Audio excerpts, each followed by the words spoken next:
Welcome to episode 6 of the Ready for More podcast. I'm your host, Heather Cameron, and today my guest is Julia Jones of Whole Life Coaching. Side effect of developing trust with yourself, that I can trust myself to do what's right for me, that I can trust myself to take action when that's what's required, and I can trust myself to pursue the things that really matter. Welcome to the Ready for More podcast, where we share success strategies and stories for women business owners, entrepreneurs who are ready for more for yourself and for your business.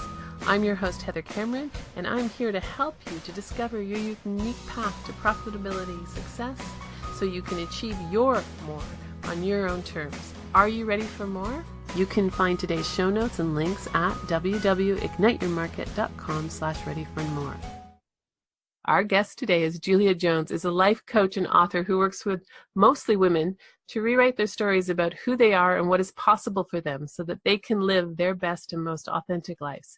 She lives in the mid-Atlantic region of the U.S. with her husband, twin tweens, and a pony-sized dog. She has taught adults and children about everything from history of the world to how to eat and think in ways that optimize wellness and wholeness. Her company, Whole Life Coaching, focuses on meeting clients where they are and helping them grow in their unlimited possibilities. Welcome, Julia. Thank you. I'm happy to be here. Thanks. Now that was your bio. So can you tell me a bit more about your business and your expertise and what you're doing? Sure. My business is primarily coaching, although I offer a lot of other services sort of associated with that. And like I said, I work mostly with women, although there are some very sensitive men who've shown up, and I'm always open to working with a particularly sensitive man. That's always a great experience. And when I first got started, I wasn't really sure, sort of what my niche was, who I wanted to focus on, and so I just sort of allowed it to develop. And I also have always been a writer. And as I started working with folks, this notion of the beliefs that we have being stories that we tell ourselves just sort of developed within me as a way to frame personal development and as a way to change how we act by changing first what we think, rather than trying to force it the other way around all the time, which is what most of us do. Great. What led you to become an entrepreneur? What led you to become self-employed? And I'm struggling with the word because one of the episodes that comes just before yours is talking about the women having a hard time identifying as entrepreneurs, and we can get to that later. So even I struggle with the word sometimes. Are we entrepreneurs? Are we business owners? Are we self-employed? But what led you to the entrepreneurial world? Well, you said I have twin tweens. They're 11. And when we realized that I was going to have twins, I was teaching, and we did the math pretty quickly and realized that after we paid for childcare in the US, we'd have just about enough money to buy carry-out dinner, which we would have to do in order for both of us to keep working and take care of these kids. So I decided to stay home. And as I was staying home, we always thought that I would go back to teaching. That was sort of the plan. When they got old enough, I would go back to teaching. And as I got ready to execute that plan, I felt really awful. To be quite frank, I did everything I needed to do that logistically. And as I decided to substitute teach to sort of break in and meet all of the players. And every time I got a call, I felt nauseous. Oh. And I thought maybe I was just nervous from having been home for so long and re-entering the workforce. But I did it. I went, and it was fine. I didn't have any, there was no big problem. I just didn't want to be there. Which is so important when you can finally recognize that. And when you feel like you're going to vomit, it's a pretty clear signal that something's not right. And so at any rate, I undertook a fairly substantial process to figure out what was next.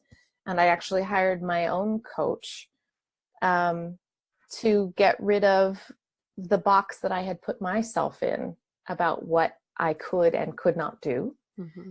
and what was okay and not okay for me. And in going through all of that, I decided that, and I had thought about this before, that I did want to be a coach, and that it didn't really matter anymore whether I thought that that was possible. It was what I was going to need to try to do.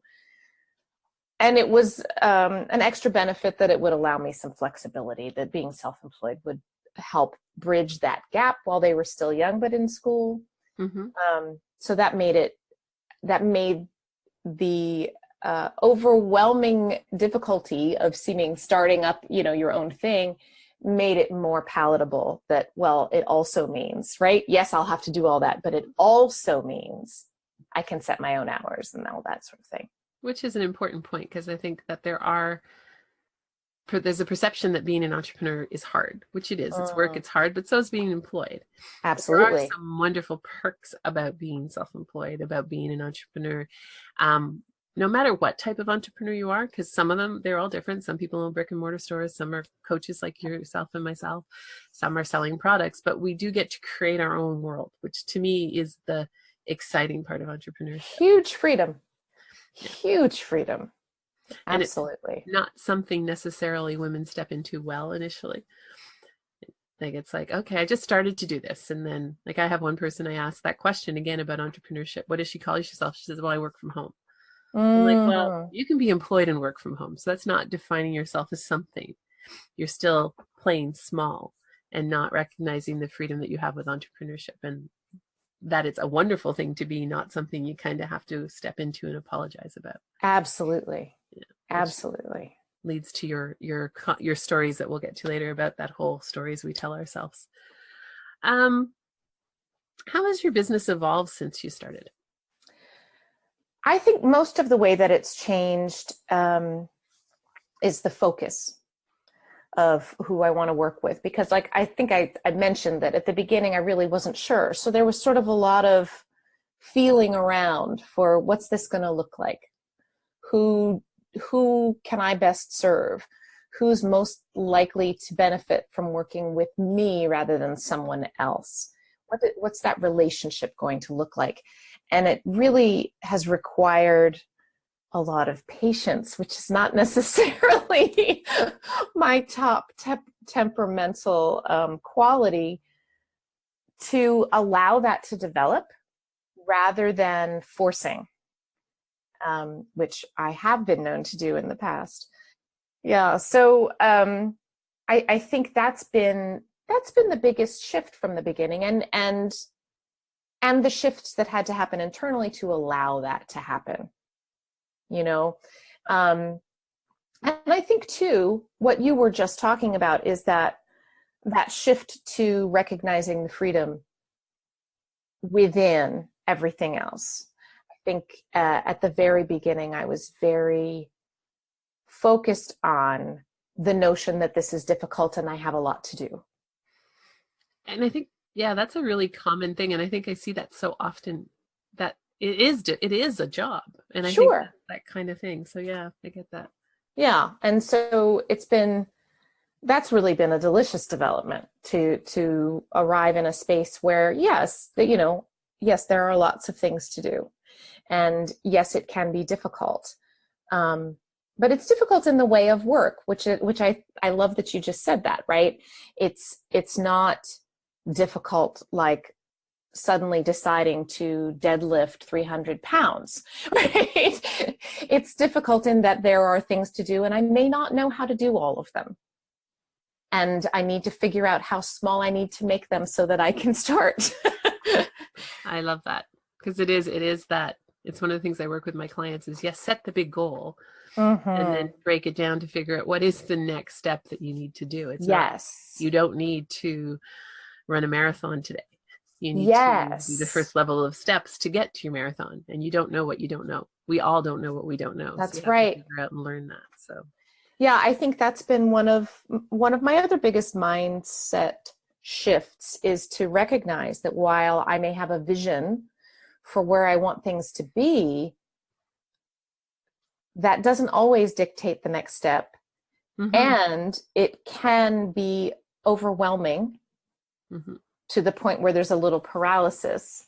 Yes. And that the good question at that moment is, well, what is the next? What do I need to do next? I'm gonna I'm gonna put this vision right here where it can still guide me and I can still see it and it still feels like a place I want to be.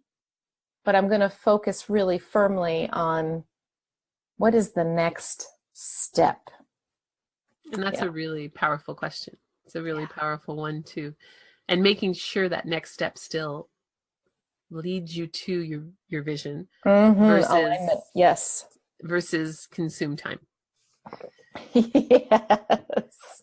Because I do see a lot of people consuming time on things that they're told to do. They're shoulded, which is one of my passions in this world of the stories we tell ourselves, and the word should is an Absolutely. overpower word.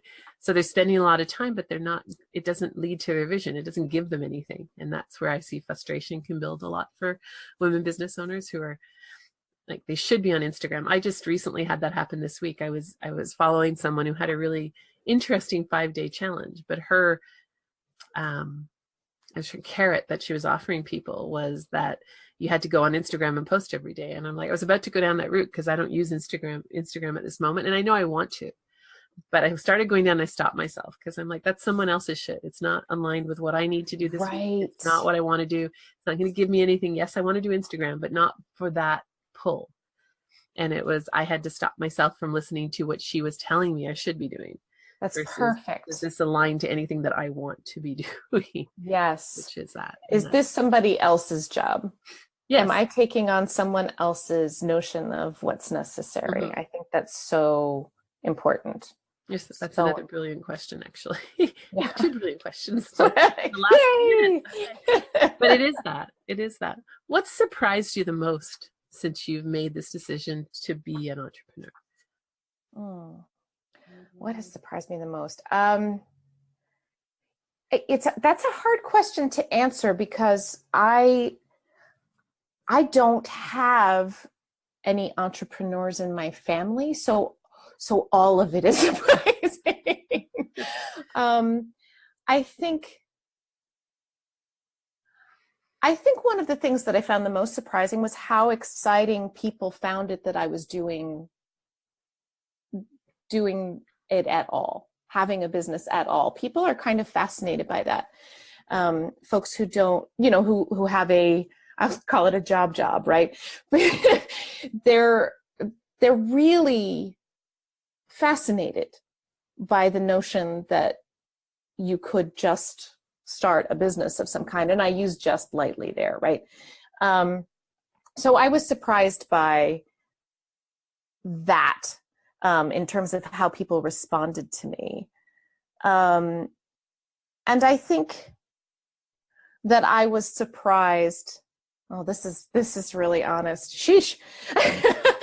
I think that I was surprised by how difficult it was for me to face the parts that I was not good at right off the bat, and that I lived through it.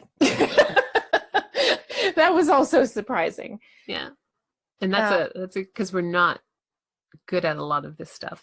Yeah. Initially, it doesn't mean we can't become good at it, or we decide we're just never going to be good at it, and then we recognize it has to be done, and that's where you start to think about outsourcing or giving it to someone else. Mm-hmm. But there's also the not good at just because we don't know. I've never tried. Right. I've never tried. I don't know what that looks like. It sounds scary, Yeah. There's a wonderful model out there about how we learn. And I'm going to do a podcast episode on it, but it's that condition, what is it?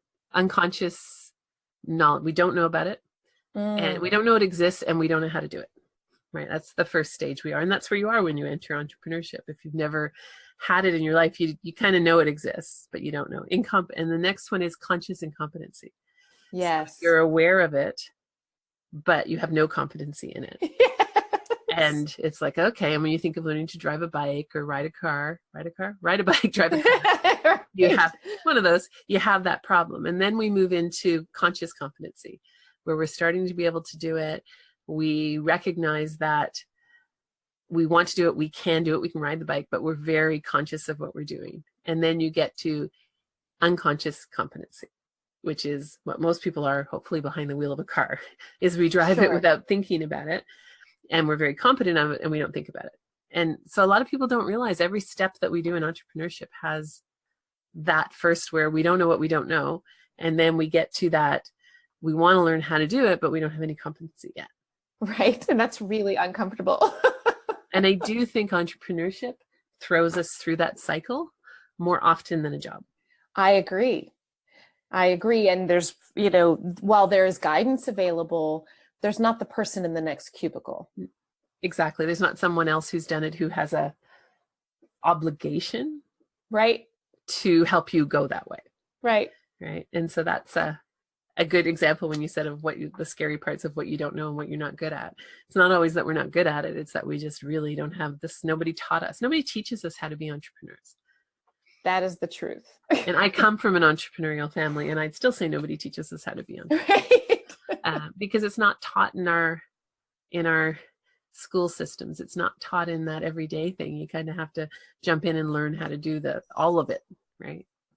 I was talking to someone yesterday, interviewing them for the podcast, and she was talking about we need to be our own CEOs, and to recognize that that's what you are when you're an entrepreneur. You're your own CEO. You're your own of your business, and to recognize all the parts you have to do with that.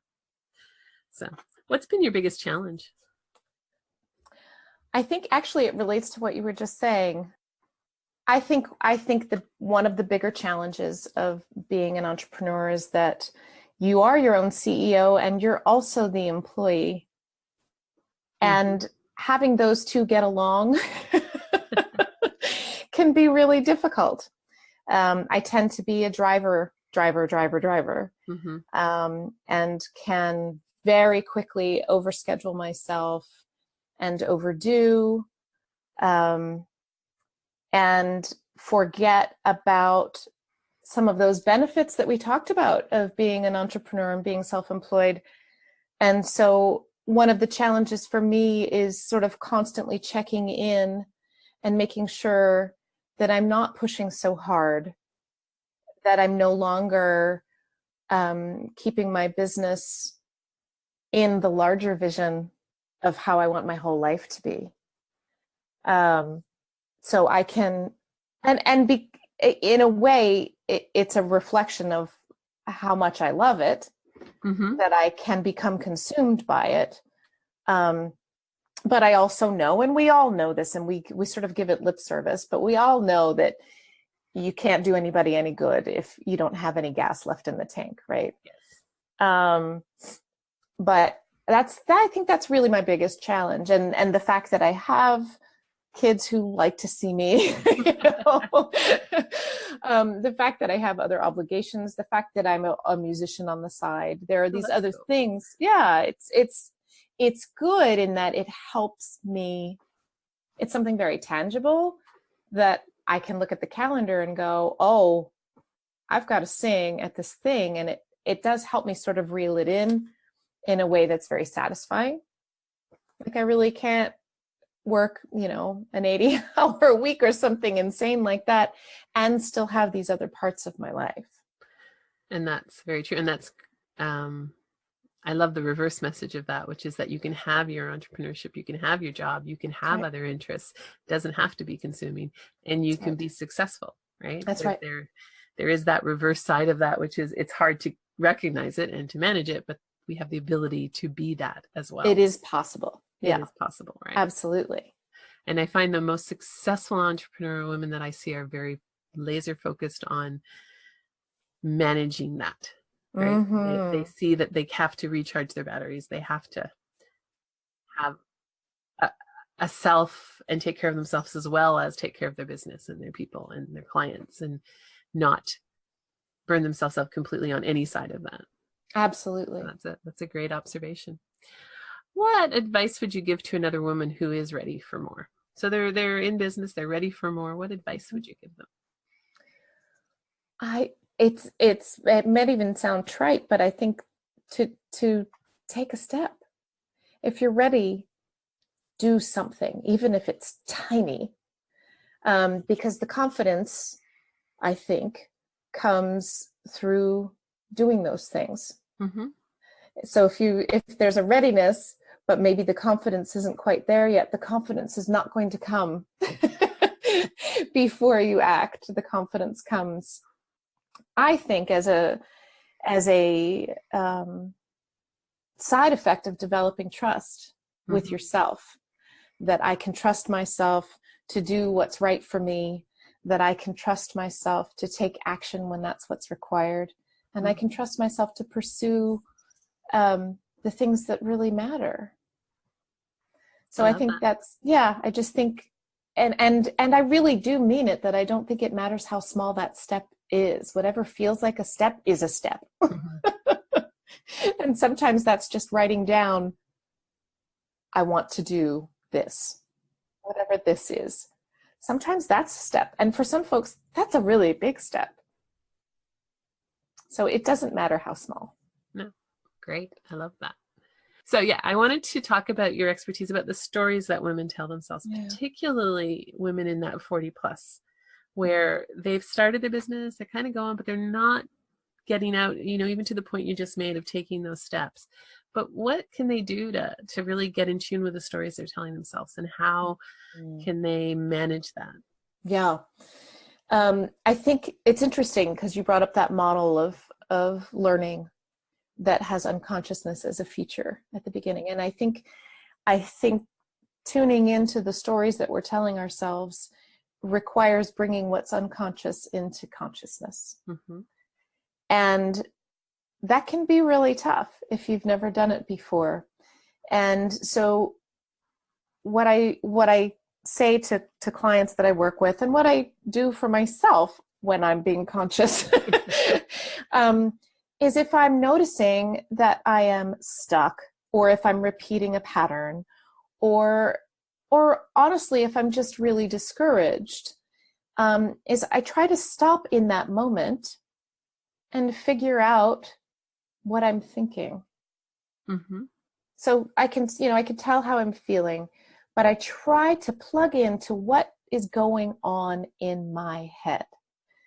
And like I said, it's something that can feel kind of difficult because we tend to just, here's the one I hear all the time: I'm just so tired. Mm-hmm. Well, that's fine. That's how you feel. It's not the story that you're telling yourself. Right. Like, it's not, I can't possibly do this. Mm-hmm. It's not, who do I think I am to start my own business? It's not, I don't know enough to do this. Mm-hmm. That's a big one we hear. I hear, yeah. It's not, and this is a really yucky one. It's not, if I succeed at this, people will be upset with me. Mm. Sometimes there's really vile stuff in there that is a showstopper, right? Like, here's another one. If I make enough money, if I make a lot of money, it's going to cause more problems than it's going to solve. All of these things are going to slow you down, and you may not have any idea why, and they will likely drain you. They give you that feeling of just being exhausted and discouraged. And so it requires some deep listening, which may require some practice. So a lot of times when people start to do that, they don't, the answer I get is, I don't know. And so my favorite response to that is, well, what if you did know? Mm-hmm. What would you guess that you're thinking? If you did know what you were thinking, what would it be? Because you do. You do know. At some level, yeah. At some level. And it just takes some deep listening and some willingness, sometimes, to bring up some yuck. And discover that you're thinking something that's stopping in your tracks, which can feel disheartening, but at the same time, that's where the hope lies, right? Right. Is to find out what's at the bottom of this. What's at the bottom of this fatigue and discouragement? Absolutely. And if someone's done that deep thinking, so they've kind of had that yuck thought. Yes. What next? What do we do with that yuck thought? Yeah, the next thing is really the key, isn't it? What I suggest that people do, I have a trick I call a thought ladder. But you start from where you are. So this is what I'm thinking. Let's take one as an example, maybe the money one. If I make a lot of money, some of my family members are really going to have a hard time with that. It's going to cause family conflict. Let's just leave it at that. So if that is a thought that we're having, then that's where we're starting. And we think about where we would like to be. What would I rather think than that? And the trick in that is taking away all of the arguments that we're going to have about having that thought. So this is really fantasy time. Mm-hmm. If I could think anything about making money and with no consequence whatsoever, what thought would I have? And maybe we'd come up with a thought like, it is perfectly safe and wonderful for me to make a lot of money. Or everyone I know will be just as happy as I am if I make a lot of money. Whatever feels like sort of the very opposite end and feels delightful. Like when you think it, your body goes, oh, wow, that feels really great. So you have these two ends, where you are and where you would dearly like to be. And then what you do is try to figure out what the rungs of that ladder are. If I were going to climb towards believing that everyone in my family will be just as delighted as I am if I make a lot of money, what's a step up from it's going to cause family conflict that I can believe? Because that's the thought that I want to practice. So maybe it's something like, maybe it won't be terrible if I make a lot of money. It's one step up. Right. And it can be that small, just like we were talking about with anything else, right? The step can be that small as long as it's better. Mm-hmm. And then we practice that thought. And how would you practice a thought? You practice it by when you start to feel that discouraged, tired feeling that you've identified as getting in your way, mm-hmm. you interrupt yourself, you take a deep breath, and you say the new thing. You say to yourself, maybe it won't be terrible if I make a lot of money. And you just repeat it. And some people will actually write it down. Mm-hmm. You know, we'll sit down with a journal and write it 15, 20 times. So it sort of works on the same principle that people use for affirmations. But the thing about affirmations is that they don't have to be believable. This has to be believable. Right. Because otherwise you waste your time arguing with yourself. So you have to pick a step up that's believable and just get that, get your brain rewired to think the new thought. And you'll know when it's in there. And it may still feel a little draining and a little discouraging because it's not super positive yet. And that's when you know it's time to take the next step up. What's the next better, believable thought that's closer to everyone will be as delighted as I am as if I make a lot of money?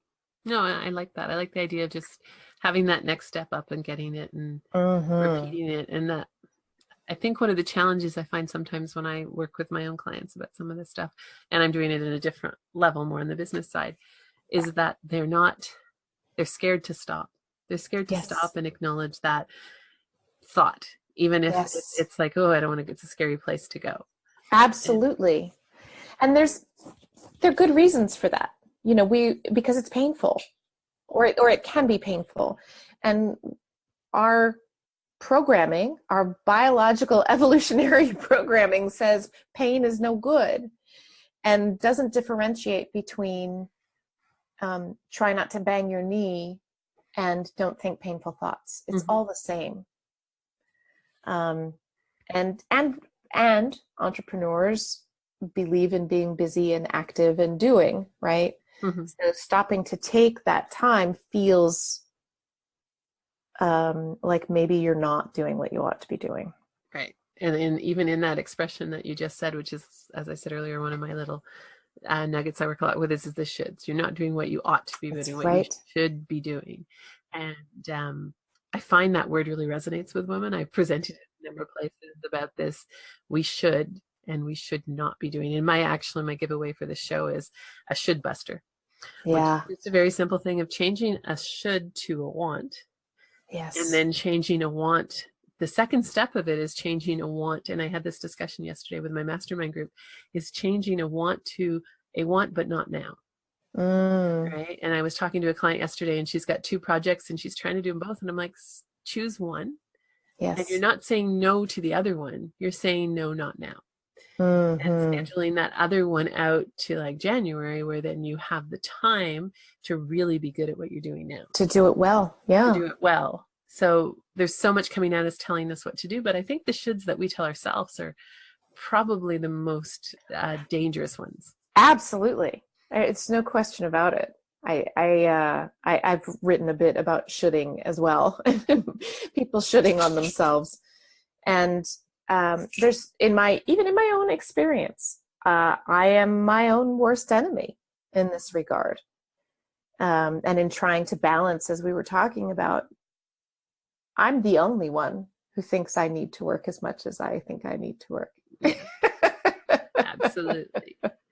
Well, it reminds me, I believe this was an American commercial and thing as well, about the woman who could go to work, come home, fry up the bacon in the pan and do this and do that and do Yes. everything. And I don't remember when that was out, but we're definitely the generation who had that Yes. commercial as we were children, learning the woman has to be able to do it all. Everything. And wear perfume. And wear perfume and high heels and look really good. Right. Versus Right. the more recent commercials where some woman's preparing her Thanksgiving dinner, has everything ready, but forgets to put her skirt on. That's I don't remember who did that one. I thought it was a great commercial. Getting everything ready, opening the door, but I don't have any clothes on. So. Right. Details.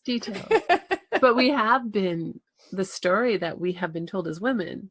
I come from a corporate background. I come from a high-tech background where I was, at one point, I was the only woman in the level of business, Yes. the directorship, living in Asia. I was the only woman in all of Asia at my level.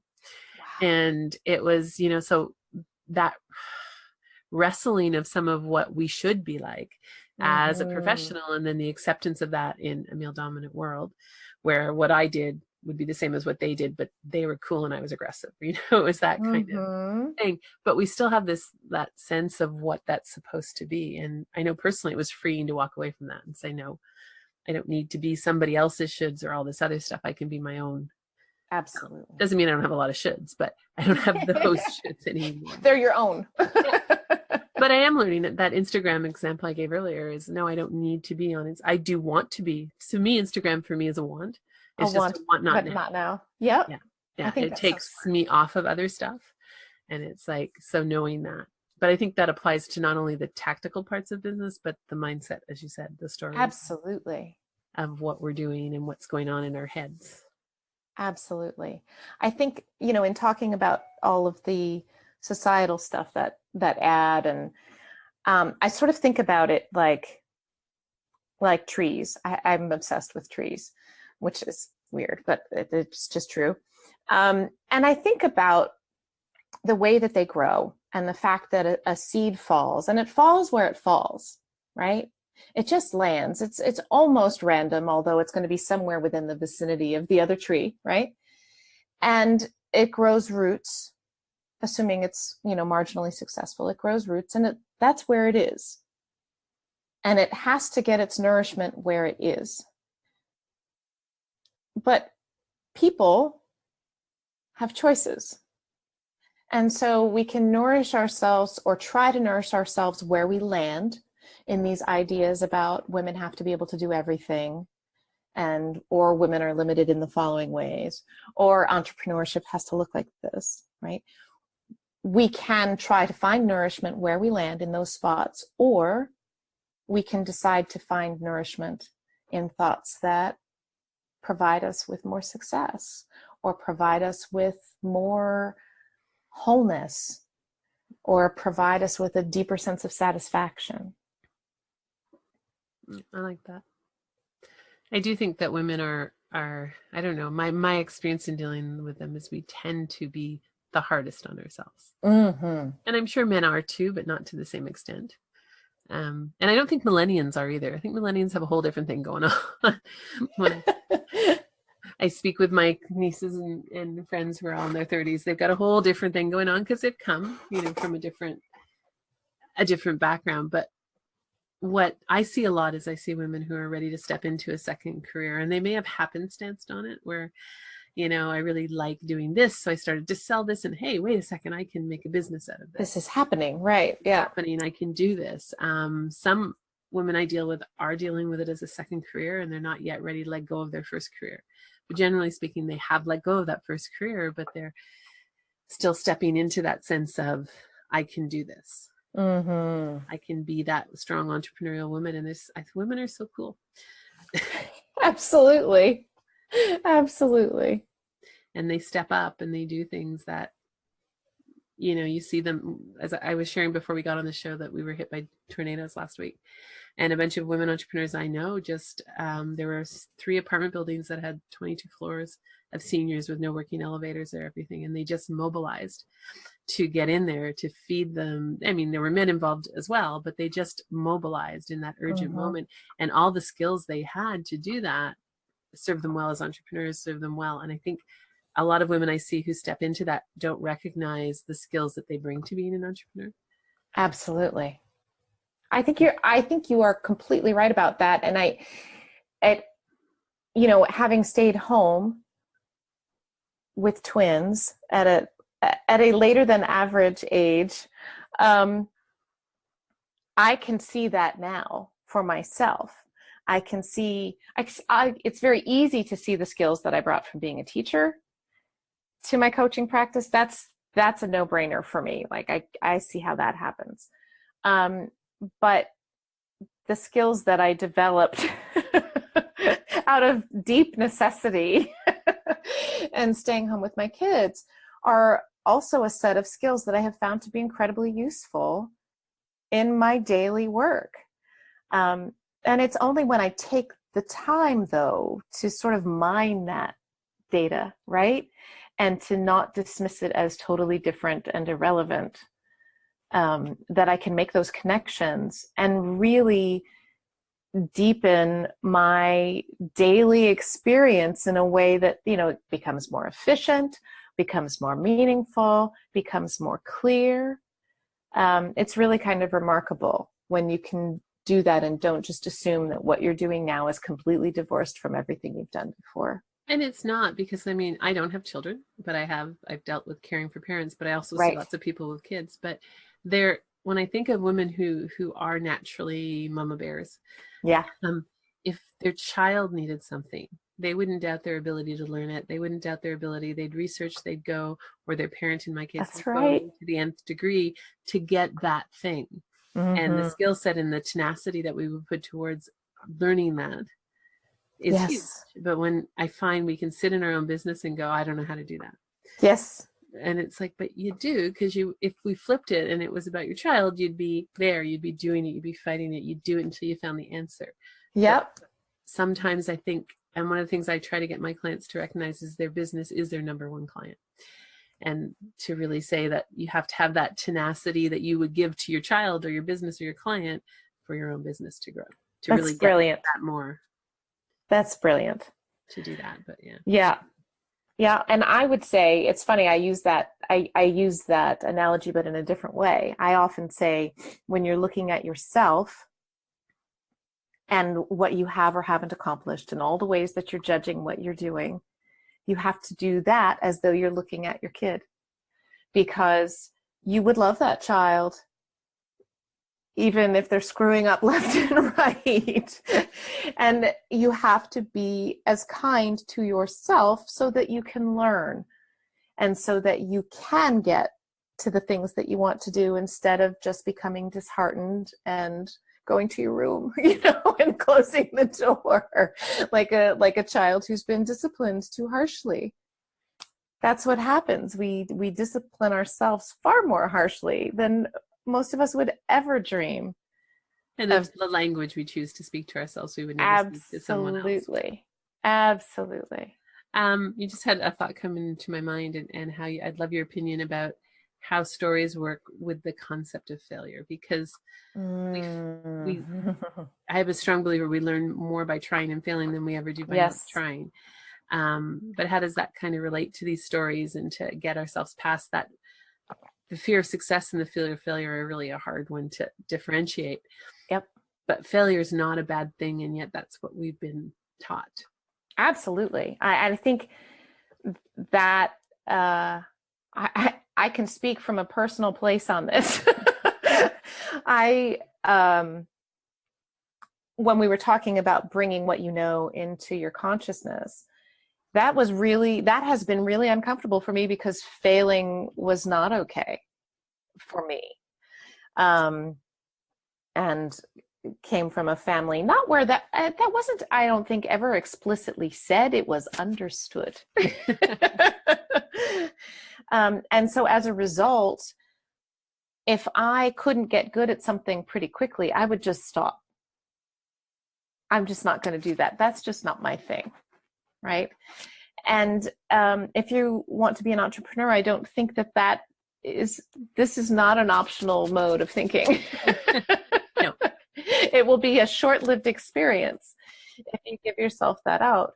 And so a lot of times for me, what I had to look at is, well, what does it mean? What do I make it mean if I fail? So it really is an extension of that same practice that I was discussing before, where you sort of figure out, what are you thinking behind it, right? What do I make it mean? If I fail at this, what do I make it mean? So does it mean that I'm flaky because I tried something and now I'm going to have to do something else? Does it mean that I'm not smart enough? Does it mean whatever my sibling told me when I was 17 is true? Does it confirm all of the family stories about who I am that are no good? Mm-hmm. And then you can start to deal with those thoughts. But you have to figure out what failure means to you. Or does it just mean you were courageous and you tried, which is the real ultimate? Right, which would be ideal, yeah. Right? Which would be ideal. There was I wish I remember this quote. I it was one of those things I heard and I thought I'd love to go back to. There was a Canadian Olympian. She's a high jumper. Is that the right one? Pole jumper, high jumper, whatever sport that's called. Mm-hmm.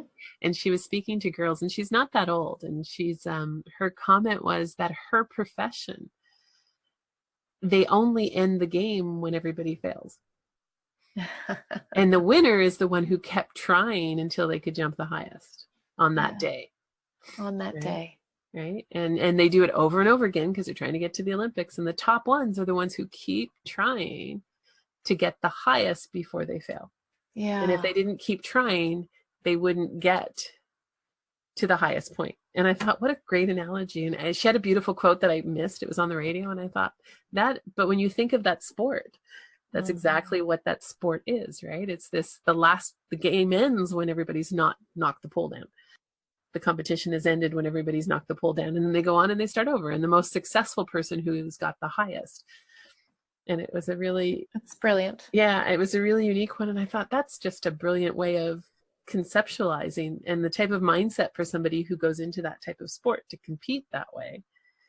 It's not competing by having like gymnastics where the best routine wins. It's competing in something that you keep trying until you knock the bar down. And I thought, and next time the bar's a little higher. And I thought, yeah, that's a really wonderful way of looking at failure. And for businesses, I think that's an important part. And I think that's how you stay in the game, right? And some days that means success.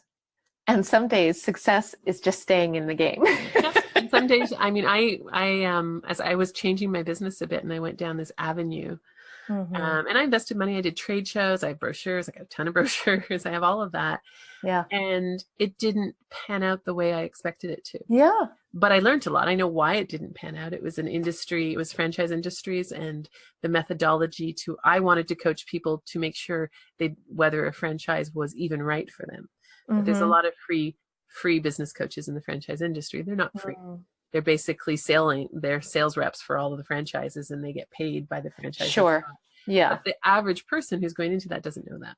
Yeah. Right. So I pursued that, and I didn't get a lot of traction because I couldn't break the thought pattern that's in there. Now I do it very differently today. Now that I know what I know, I would probably be more successful at it because I would go at it in a very different way. I would really focus in a different way, but it was a great learning experience. So I don't regret it.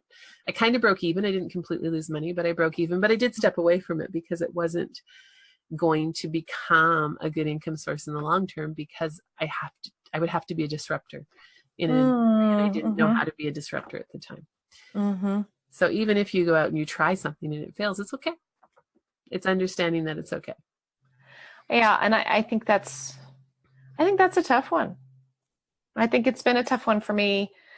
But I also sort of have this sense of part of what makes it possible for me to get past that is that I really do believe in what I'm doing.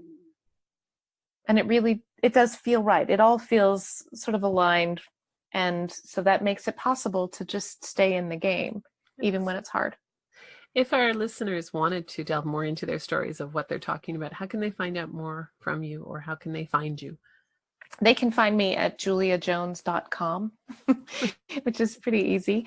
I'm also on Facebook as myself, and also in a group called Deep Roots Tall Branches. Okay, great. And I'll put those links in the show notes for everybody. Great. You're very lucky. I can't get my own URL with my name, so you're very lucky to get your own. I was lucky. It was a good moment in time. I just don't exist. I even have my PayPal account go on hold because the person appointed to the embassy in Ghana was Heather Cameron, and all of a sudden my PayPal, and I got all these questions. I got this questionnaire to try and get my PayPal account going again. Are you working for the government? Are you this person? Like, right. Oh, no. I get lots of Gmail intended for a Julia Jones in Ottawa. Oh, there you go. You know, it's like, yeah, not a unique name. So thank you very much for all this sharing. I have 3 questions for you for the closing off of this. One you may not have off the top of your head, hopefully. What is your superpower? My superpower. If you think about your superpower. I have great questions. Questioning is my superpower. Always has been. That's a great superpower. Do you have a favorite quote, and how would you apply it? Oh, geez. Do I have a favorite quote? I have so many favorite quotes. I'm not going to get this totally right. Doesn't have to be totally because right. That's not my superpower.